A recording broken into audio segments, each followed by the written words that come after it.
Mitos atau fakta? Saat banjir besar melanda bumi purba, Nuh hanya membawa sepasang atau 2 ekor saja untuk setiap jenis hewan ke dalam bahtera. Banyak dari kita sejak kecil diceritakan bahwa Nuh menyelamatkan semua satwa secara berpasang-pasangan, 1 jantan dan 1 betina.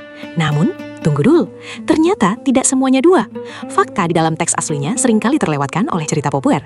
Mari kita bongkar kebenarannya sekarang juga. Bayangkan dunia purba yang sangat luas dan liar, sedang bersiap menghadapi bencana air bah yang belum pernah terjadi sebelumnya. Bahtera Nuh bukanlah perahu kecil, melainkan struktur raksasa yang terbuat dari kayu gofir, dirancang khusus untuk bertahan hidup di tengah hantaman gelombang lautan yang mengamuk. Di dalamnya, ribuan spesies hewan dikumpulkan dari berbagai penjuru bumi. Ada herbivora, karnivora, unggas, yang liar maupun yang jinak, semua berbondong-bondong masuk ke satu kapal raksasa ini. Jika kita membaca dengan lebih teliti, melalui kacamata tafsir historis kritis, dan menelaah naratifnya secara mendalam, kita akan menemukan sebuah detail yang mengejutkan. Teks kuno dengan sangat jelas membedakan antara kategori hewan tahir dan hewan tidak tahir. Untuk hewan yang tidak tahir, ya mereka memang dibawa hanya sepasang saja.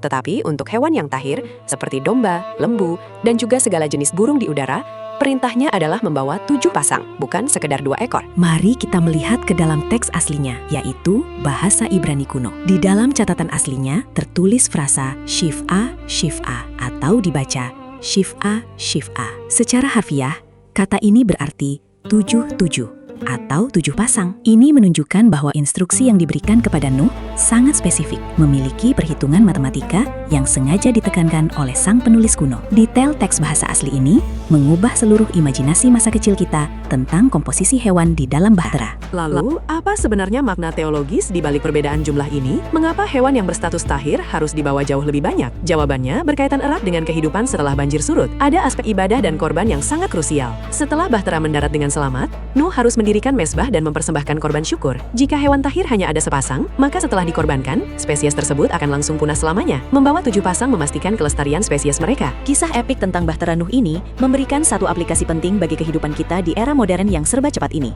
Seringkali kita menerima sebuah kisah populer, tradisi lisan, atau ringkasan cerita begitu saja, tanpa pernah memeriksa fakta aslinya. Biasakanlah untuk selalu membaca detail secara lengkap, menelusuri sumber primer, dan jangan mudah berasumsi hanya berdasarkan apa yang sering dikatakan orang banyak. Pemahaman yang benar membutuhkan ketelitian dan keinginan untuk belajar.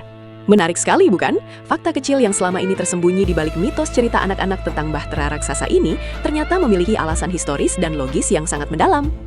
Nah, sekarang saya jadi penasaran. Pernah dengar fakta unik tentang hewan di bahtera Nuh ini sebelumnya? Ataukah kamu baru tahu kebenarannya hari ini? Coba tuliskan pendapat dan pemikiran kamu di kolom komentar. Jangan lupa like, share, dan subscribe untuk fakta historis seru lainnya.